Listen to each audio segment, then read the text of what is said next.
of our recent policy brief on the gender equality issue, specifically with regard to the importance and the role that education can play in tackling long-held gender stereotypes. I am very happy to welcome two expert speakers, not only experts, but I would say passionate advocates on the issue of gender equality. Firstly, from the European Parliament, we have Frances Fitzgerald MEP. Frances is EPP Coordinator on the Women's Rights and Gender Equality Committee in the European Parliament, and she is also a former Deputy Prime Minister of Ireland.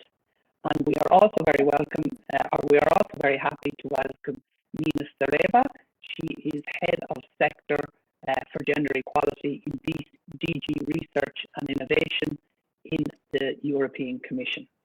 Ladies, welcome, and I'm looking forward to a good discussion today. Essentially, it's more a conversation than a discussion. We've only got about 45 minutes, so we'll have about 30 minutes of a general discussion, and then about 10 or 15 minutes for an online Q&A. For those people watching, you're very, very welcome. If you're watching on Facebook, please send us a question on Facebook and I can pick it up. If you're watching on our website, martenscentre.eu, please just send me a tweet to either at Martens Centre or directly at Andre, and I would gladly put the question to the panelists at the end.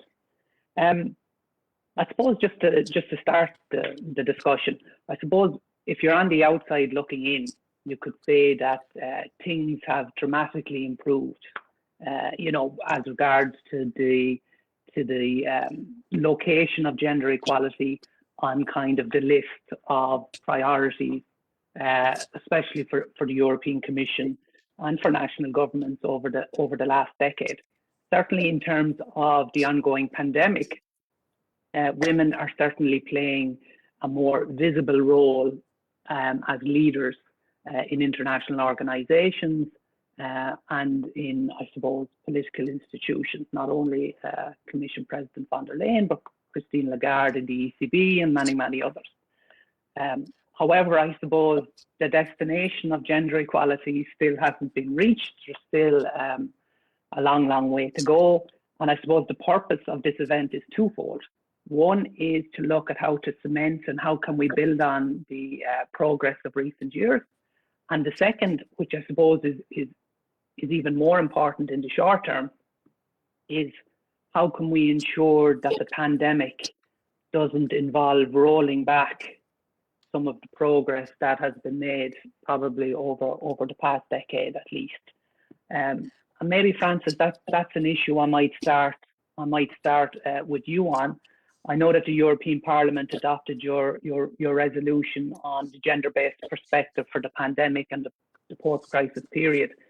So I was just wondering, what can the EU do, and I suppose what can the EPP do as well to ensure that women aren't kind of left behind when the recovery really takes hold? Because I guess the research is pretty clear that this pandemic is disproportionately affecting women in a lot of different ways.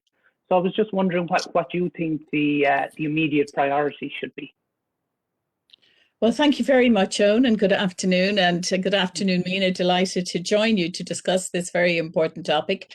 I suppose on your introductory remarks, Owen, let me say, I came across a phrase the other day. It said, women's careers in politics tend to be marathons, not sprints. And I think we could say the same about gender equality. It's a marathon, it's not a sprint. But we're doing very well at the moment. In many ways, it is the best time ever to be a woman in certain parts of the world. You're quite right. We're seeing more prominent women as leaders, but still very few, for example, as prime ministers. But what you don't very often have is the pipeline of women to replace them. I had that experience myself, and 5 of the top positions in justice were held by women, but were all replaced by men. Now that's going to happen, of course, but I'm just making the point that critical mass is very important, and we don't yet have critical mass in most decision-making arenas. On to the pandemic. Let me just say, though, Ursula von der Leyen, I think, is doing wonderful work to progress the gender equality and the Commission. Europe has always led the way, and Europe continues to lead the way. But of course, there's much unfinished business, unfinished democracies across Europe and the world as far as women are concerned. The pandemic is a very dangerous time for gender equality, because what we could see is a rollback of gender equality. You asked me my priority is to ensure in the recovery programs that every member state is getting unprecedented amounts of money from Europe. I mean, a fantastic financial response from Europe to member states is to ensure that that recovery in the member states is not same as, it's not back to what it was, but it's used as an opportunity, as Ursula von der Leyen would say, to build that, that green, that digital, that equal future, which also takes account of caring responsibilities, and that we value care more than we have done, and we build a care economy as well as a construction economy, for example. So if you look at the statistics, and people are a bit surprised by this, you've got 93% of childcare workers are women, teachers, aides, 86% of personal care workers, 95% of domestic cleaners, 76% of the 49 million care workers across the EU are women, and 82% of cashiers, when we go to the supermarkets that remain open, it's women, are 82% are female. So I just quote those statistics to talk about the vulnerability of those frontline workers at present. And also, while we clap them, we don't actually pay them very well, and we don't build a care economy. So I think my report was passed by the European Parliament a few weeks ago, and I look at a number of different areas. So I look, for example, at the 30% plus increase in domestic violence during the pandemic, such a scar on all our societies. I look at healthcare, access to sexual and reproductive healthcare during a pandemic is very difficult. I look at the impact on the economy, because women tend to have more precarious employment, and often in the sectors that have been very impacted by the pandemic. And if I look at, for example, the future economy, and I'll finish on this zone, if I look on the future economy of AI and tech and digital, I see a digital gap and a tech gap. Gender gap. So if you want to deal with the gender pay gap and the pension gap, then you have to make sure that women are moving into these areas, because that's where the jobs are going to be, in the well-paid jobs. And that would begin to deal with the gender pay gap, as well as the legislation and the pension gap. So that's just to begin to give you an overview and to say COVID has a differential impact on women and men. More men are dying, more older men are dying. We need to understand that better. We need more medical research. And of course, depending on geography, race, and so on, you get those differential impacts. It impacts everybody, of course, but let's look at the differential. Yeah, thanks, Frances. And I think it leads on directly to what I think Mina might be able to talk about, which is this kind of there is still a huge gender imbalance in academia and in research and innovation generally. And what's interesting, Frances, I think you hit the nail on the head with it being a marathon, not a sprint. But then when I think about, say, my 6-year-old daughter, I think that, these gender equalities in academia, in universities, in higher education, might still actually be a huge issue when she'll be perhaps attending such institutions. So I suppose, Mina, I suppose you're head of the gender equality section in DG Research and Innovation. I came across some what I thought were some scary statistics, in the sense that like less than a quarter of women, or less than a quarter of top positions in academia are held by women. When it comes to research and innovation, in terms of patents, women are in the single digits, maybe 10%. So I'm just wondering, what can the EU do to tackle this problem in the early stages of the marathon, as opposed to in a generation or two's time? Thank you very much, and good afternoon to all. I'm very honored to share this panel with you also, Frances, and I'm very happy to actually see this topic being on the agenda of also in this very particular time. I must say that the International Women's Day, the International Women's Week or month is always a great opportunity to actually acknowledge, to celebrate the talent and the passion of all those women out there who are actually fighting and contributing for gender equality to become a reality on a daily basis. And looking at the research and innovation, looking into the science, I must say that last year was a remarkable year for women in science. I mean, for the first time in the history of the Nobel Prize, two scientists, Emmanuelle Charpentier and Jennifer Doudna, one from the EU, one from the US, received the Nobel Prize for Chemistry shared by two women. So this is a history, and it's a very strong message to the women out there, to the young generation around the world, that we need women, we need skills, we need talent, and we need women in research and innovation. So this is the first message. Then we have a very particular message, because importantly, the spotlight also last year and this year is on women scientists at the forefront of the fight against COVID-19, and actually the critical role of women researchers at the different stages in the fight against COVID-19, from advancing the knowledge on the virus, to developing techniques for testing, and also for creating actually the vaccine against the virus. So very particular year in terms of successes, in terms of visibility, and in terms of disastrous and devastating impact on gender equality, which, as you said also, Francis, with potential backlash on the progress made so far, and very, very heavy socioeconomic consequences. So we are very much concerned. In the field of research and innovation, we have also mobilized additional research funding to address the socioeconomic and behavioral aspects on women and men, but also on vulnerable and marginalized groups, and to actually come up with new new suggestions for inclusive policies for recovery and preparedness. So this is very much on the top of our agenda, and something that is also very important is that we push for the sex and gender disaggregated data. It's a must. If you want to address a gender sensitive recovery, we need to have data.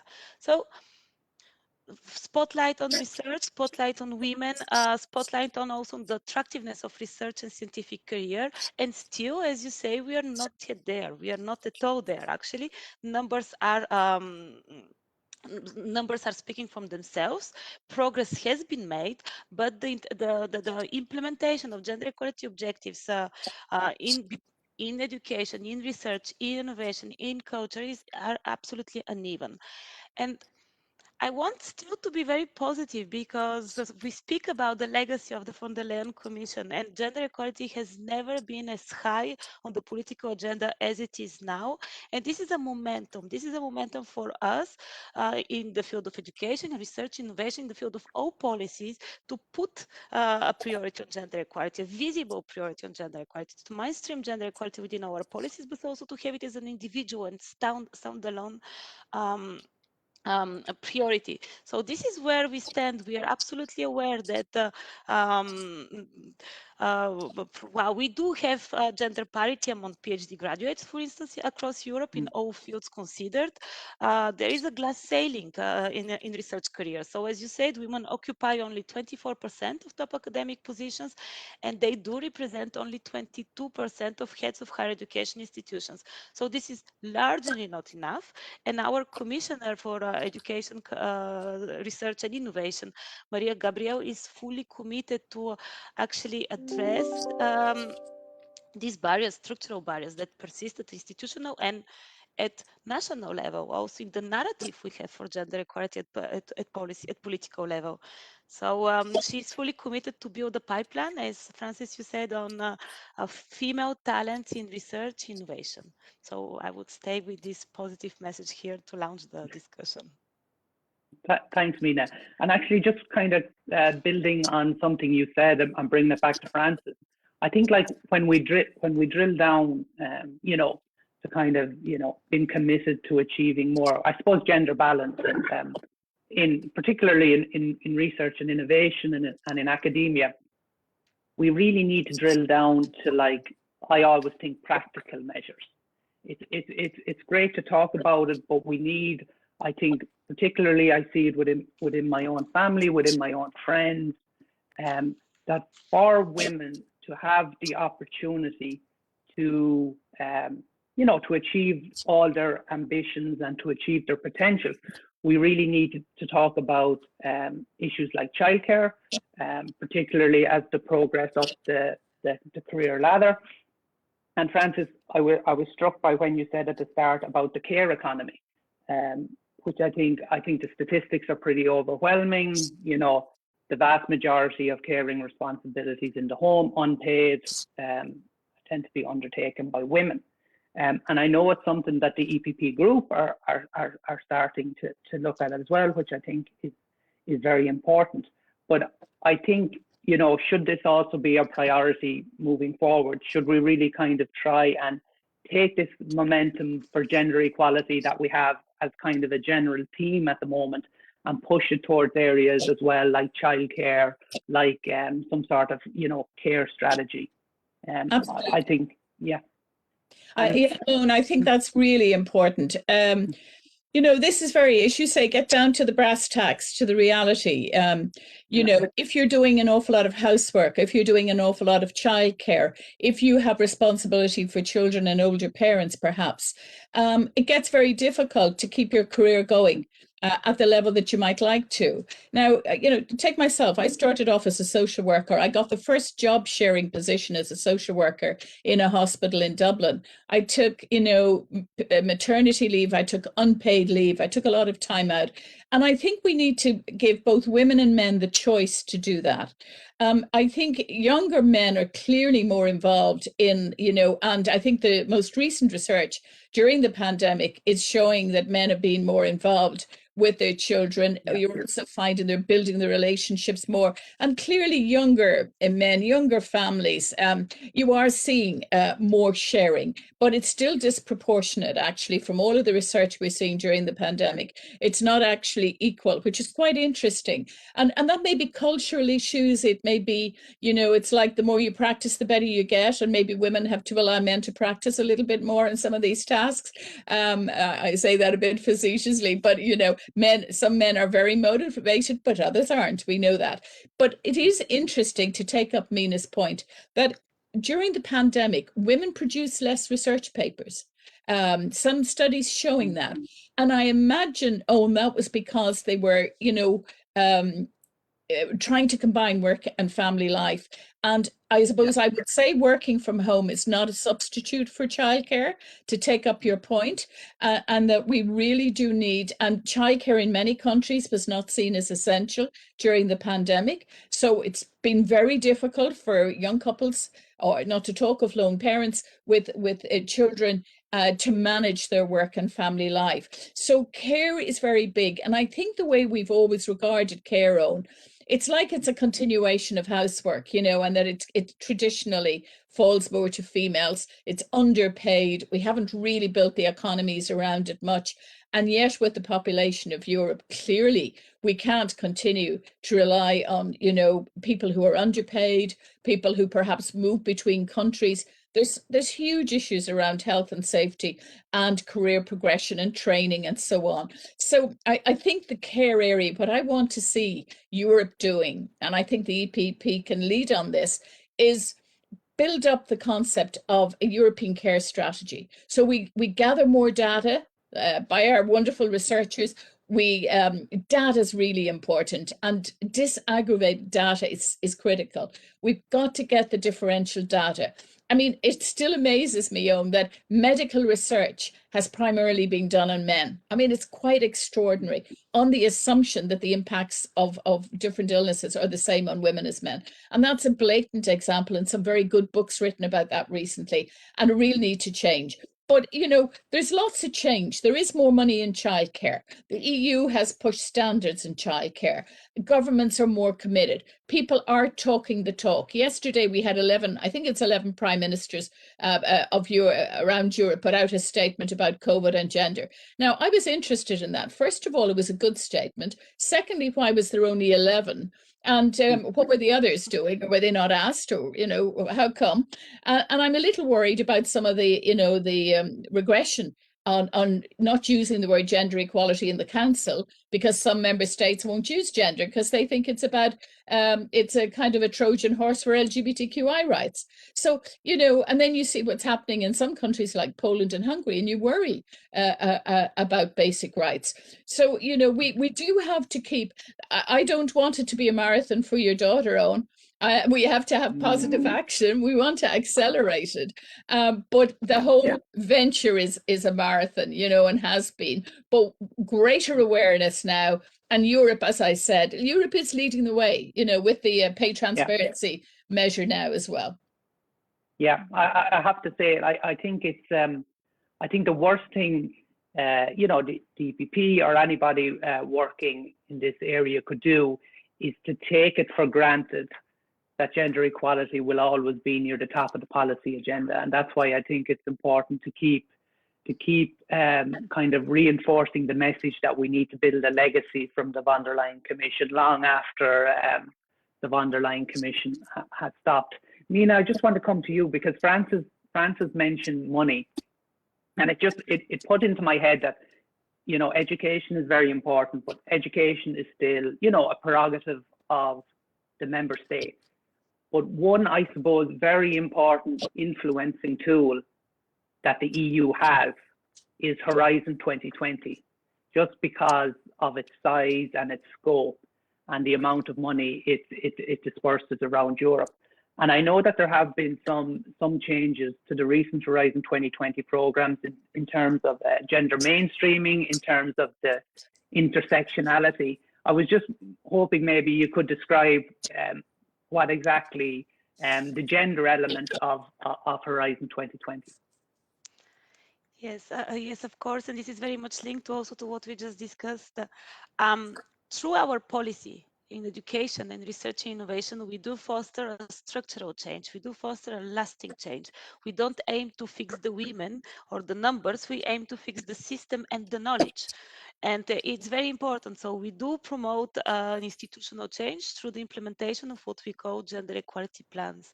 And a gender equality plan is a set of measures that is built on a no size fits all, but that should address as at least a minimum criteria at the level of the organization, which are work-life balance, career progression, recruitment, gender equality in recruitment, gender balance in decision making, inclusive curricula and inclusive research, addressing sexual harassment and gender-based violence in academia, which is for still some institutions a taboo, but it's happening more and more. And now with the remote and digitalization and the remote education and work, it's even more often. So these are elements on which we would like to focus. And we actually have decided to link our Horizon Europe funding to the existence of such a gender equality plan as an eligibility criteria for all public organizations, higher education institutions, and research organizations. We want to send a very strong message that indeed we do want excellence and equality are two parts of the same coin, and we want to link those, and we want to make sure that applicants do have a gender equality strategy in place, which we will continue to further support with our funding for those institutions that want to go beyond, that want to develop more inclusive, more intersectional gender equality strategies. And I will come to this. So, but this is the first change. We do have one gender equality plan as an eligibility criteria in Horizon Europe. But we also did something which is also very important and which is fully in line with the new gender equality strategy. We actually reimbursed the burden of proof. Now, the integration of a gender dimension into research content is a mandatory requirement, which means precisely what actually Francis just mentioned, considering the potential differences between women and men, both biological or social cultural, when we actually develop research and innovation. And this is particularly true for health research, indeed, in which sex and gender are core variables. And it's fully embedded in Horizon Europe, but it's also very much actually true for climate change, for research on artificial intelligence, for instance, to ensure that gender and racial stereotypes are not reinforced in biased algorithms. So these are two novelties on which we actually send a very strong message. Gender equality is a core priority within our policy and funding. Then Third message, we do fund gender research. So compared to Horizon 2020, we will have specific funding for gender research and intersectional studies. We will look actually into, we will harness on the social sciences and humanities to help reverse social and gender inequalities. So we will address topics such as backlash on feminism. We will look into the intersections between gender and other social factors such as ethnicity, disability, sexual orientation, also in line with the gender equality strategy. So of course, this is very much on the agenda for our funding, but Commissioner Gabriel also wanted to introduce gender equality at the core of our new European Research Area communication, where we will work with member states to develop inclusive gender equality plans. And when we say inclusive, we actually refer to three types of inclusiveness. First is, of course, geographical, so that no institutions is left behind. Then, of course, is the private sector and the innovation sector out there, because there is so much to learn from each other. And the third part of inclusiveness is intersectionality, where we would try actually to see how best to develop policies for institutional change within academia, higher education institutions, research organizations, business, that do consider more intersections between different social identities and categories, and gender equality, of course. Okay, thank you, Mina. That's very interesting. Francis, there was one particular kind of political question I wanted to ask you before I take some questions. And this, I think, sometimes maybe I'm being a bit too harsh on the Brussels bubble, but I think sometimes I'll play the devil's advocate. I think in the Brussels bubble, we can get very used to our nice little promotional videos and our Twitter feeds and our LinkedIn posts, and it's all great. But that then, I think, in a political context, if you're a female political candidate knocking on the doors in Dublin or Budapest or Warsaw or wherever, I was just wondering, do you think we're really making progress on the ground with particular reference to the experience of women in politics? Because I know there have been some studies and the statistics are quite horrendous about particularly the online abuse that female politicians of all parties are subjected to. And I was just wondering, maybe do you think we're getting down to that actual grassroots level, and that we are making progress? Well, you've touched on a couple of different issues there, Owen. I mean, clearly we're not succeeding around the world in terms of critical mass of women in politics. That's due to a lot of factors. It might be the nature of political discourse, that women prefer to be involved in more constructive opportunities in NGOs, for example. You could speculate that. You could also say that we call it in Ireland the 5 C's. You know, it's cash, it's culture, it's childcare, it's getting through conventions, and there's one other which I'll remember in a moment. But, you know, there's practical issues about getting involved in politics. There's time, there's support systems. It's also, you know, generational. You know, you're kind of seen as replacing men, but actually you have to see it's just so good for society to have that, you know, mix of women and men working together. Traditional parties tend to be very hierarchical, and it's harder to integrate, you know, women, because it's relatively new to have women contesting. Now, it's fantastic in the European Parliament, remember, we've got 40% of women, and you really see the difference. And I think the issue you mentioned is a very big issue for young women, the online abuse. I did a seminar the other day with some of our young councillors and female councillors, and actually I continue to be shocked at the kind of experiences they're having. So this is a very real issue, and there is some evidence emerging from research that women are withdrawing from social media because it's just too difficult to deal with it. And that would be really disturbing, because it's another impediment, another barrier to getting involved. Now, it affects men as well, of course, but it has been shown that it's very virulent against women. And I think that's hard to take. You know, we've all had it to varying degrees. One colleague said to me, you know, if I read some of the things on social media about myself, I wouldn't get up in the morning. And it's true. So you have to be able to deal with that. And we also have to demand more of our social media companies, the internet and so on. And I think the Digital Services Act and the Digital Markets Act, the two of those are going to make a difference in relation to that, because we have moved. It's quite clear self-regulation is not working. And at the same time, we have to have freedom of our media and freedom of the press. And we really need to get the balance right in the next year within the Parliament. So I think, you know, it's there's a lot of good things happening. We're seeing great role models, and that makes a difference. You know, seeing a vice president in America who's female. But I remember it was 30 years ago. I took the last woman who went for vice president of America. I think it was Geraldine Ferrara, or the first woman, I should say, who contested. And she came to Dublin and I met her, and that's like over 30 years ago. So, you know, it took a long time, didn't it, to get a female vice president to talk about president in America. So politics is it's a bit like the church. It's pretty resistant to change, but there are hopeful signs, and a lot of young women, young men who are contesting.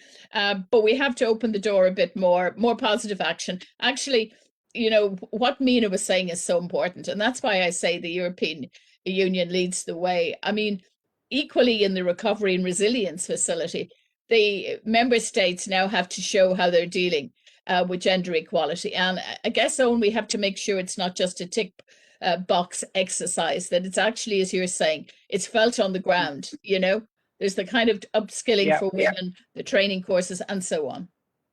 Yeah. Thanks, Frances. We've got about 10 minutes left, so I'll just come to a couple of questions. I want to ask one particular question, but I'll leave it till the end. So we have a question. We had a question come in on Facebook about how can we get young women, how can we encourage more women to get involved in politics? I think we've kind of covered that already. We had a question from a Dr. Sandra Galvin in NUIG in Galway in Ireland, and it's both a statement and a question, Frances.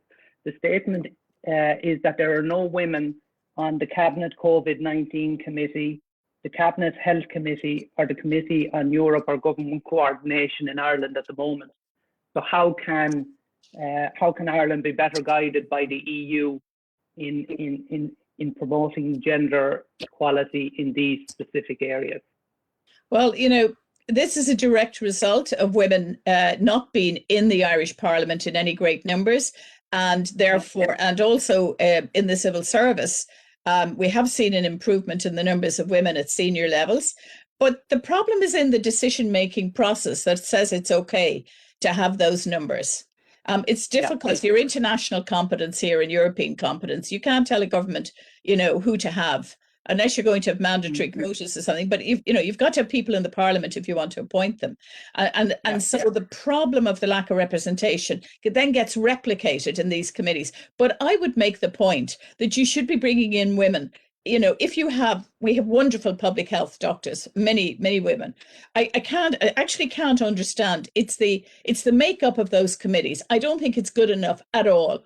I find it absolutely unacceptable that there are not women on those committees. And I think you have to use different criteria to include the women who are skilled and have clearly the ability to be on it. So I'm very unhappy about that. And the voices during COVID, we've seen quite a variation. Very often we're seeing all male voices, even though we have all these female researchers.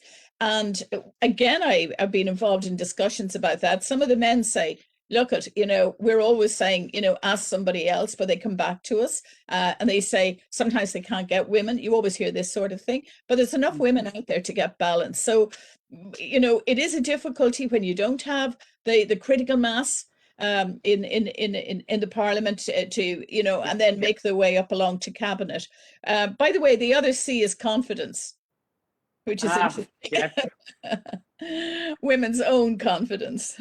Yeah, and actually, just on a side note, it's very interesting you say that, because even my daughter's only 6; she's in first class in basic school or primary school, and you can already see the impact of gender stereotypes in how she plays and what she plays with and what she's interested with. It's fascinating. My wife is very aware of this, and she's made me aware of it. And it's absolutely incredible that it can be from such a young age that these stereotypes are taken on. Mina, I have one question which I'm hoping you might be able to help me with. It came in to me on Twitter.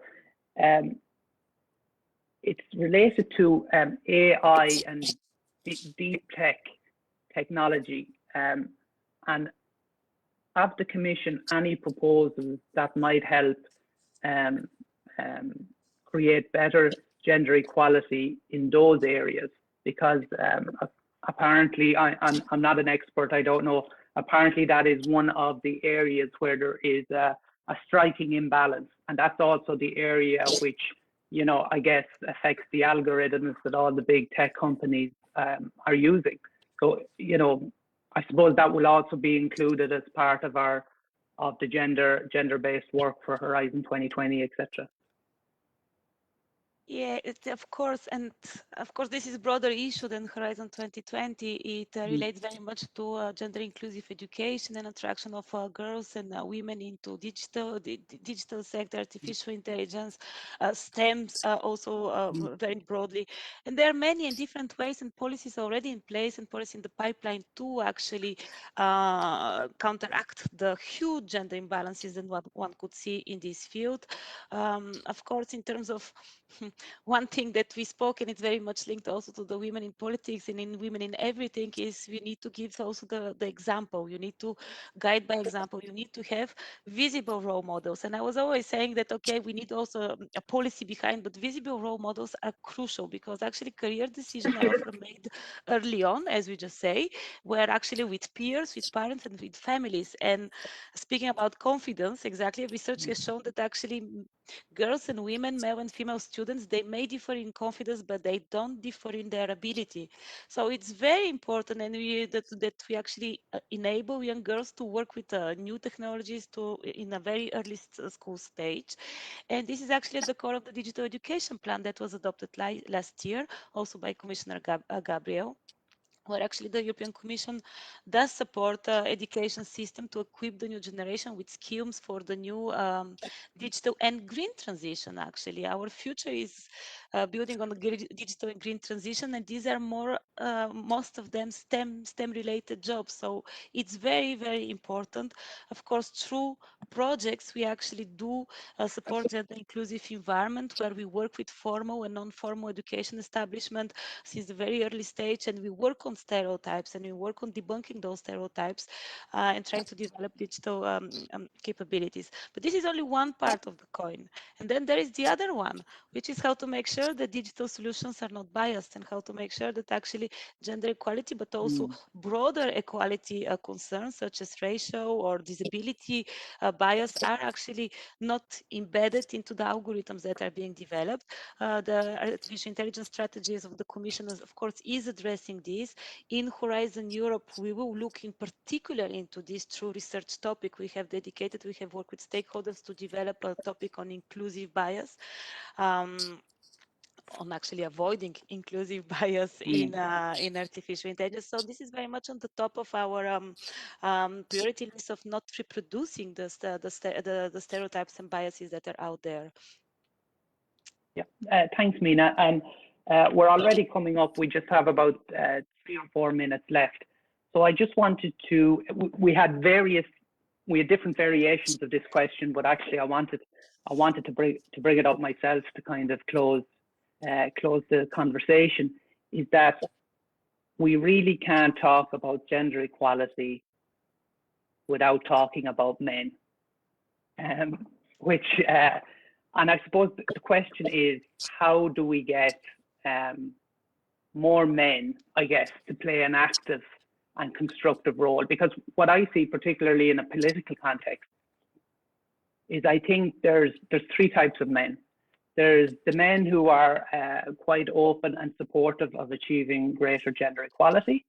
I would say the vast majority of men are supportive, but in a kind of standoffish way because they often view it as not directly impacting among themselves. And the third would be the men who are kind of instinctively nervous about everything related to gender equality because it kind of challenges the traditional stereotypes that probably played a huge role in the way they worked and were raised. So I'm just wondering, how can we broaden out this discussion to include more men? Because I was struck, you both mentioned the issue of gender stereotypes, which are very, very important. But there's also a gendered element for men in choosing careers. I know that many member states are suffering a huge shortage of men to go into as primary educators, as teachers, because it's been viewed as such it's become such a female-dominated profession, and that's the perception. So I suppose the answer or the question is, what can we do to encourage more men to at least engage in the conversation? Frances, I'll start with you. Well, I'm the mother of 3 sons, so I'm very interested in this. I think being a role model makes a difference. I wouldn't dare generalize about men the way you have, Owen, but you have the privilege of doing that as a man. Exactly, yes. But what I would say is, we have to have male champions, and it's fantastic to see more and more male champions. For example, dealing with violence against women, it makes a difference. Men in leadership, we've seen great examples of that in Ireland and across Europe. I think political leadership from men on equality is really important, and it varies a lot. Some men, as you say, are very sensitive. You talk about women's health, they instinctively say, what about men's health? They just don't get it. You talk about COVID and they say, oh, COVID, yeah, but of course it impacts on women and men. They don't get the difference. So I think information education is very important. I mean, you really do have to engage. I think as women, one of the things that bothers me a little bit is when we're talking about equality, is we're often talking to one another and to the people who already get it, okay? I think we have to build more bridges to those who are, if you like, are outside the bubble. And I'm not talking about the Brussels bubble. I'm talking about the bubble that is, that people working on equality talk to people working about equality. And we really need to broaden out that discussion, build bridges into industry, business, science. Those of us who are working on equality, we have to do that. And I think a lot goes back to the point we were making there, Amina was making, the stereotype, I also think there's a demand for change, a societal demand for change, actually, Owen, that will actually impact women and men.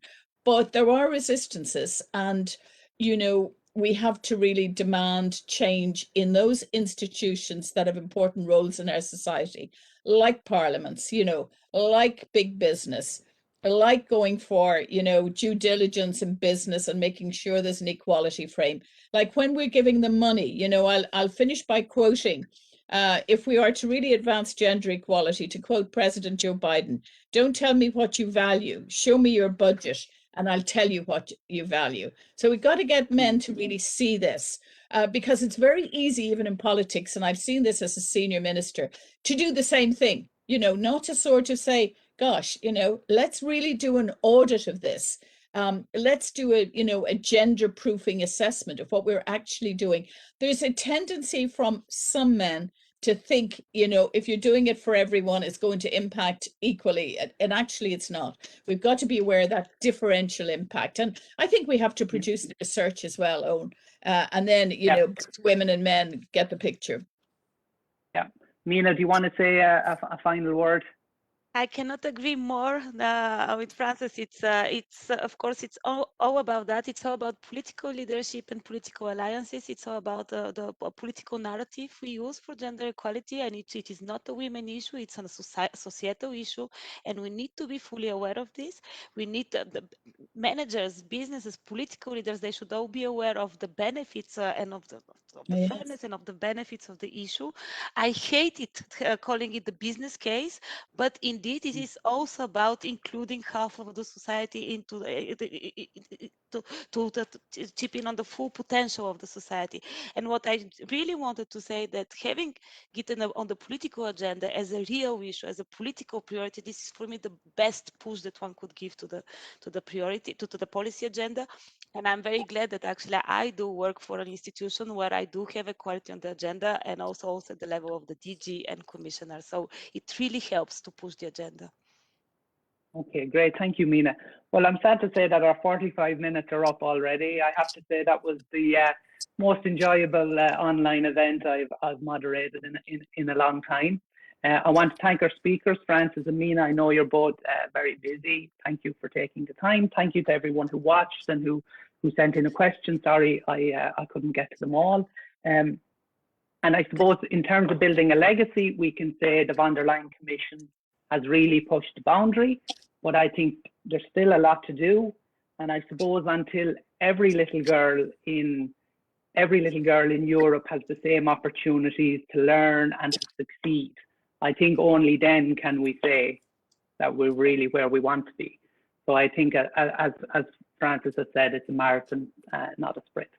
So thank you very much, and that marks the end of the event. Thank you. Thank you for asking, Owen. Thank you. Thank you very much.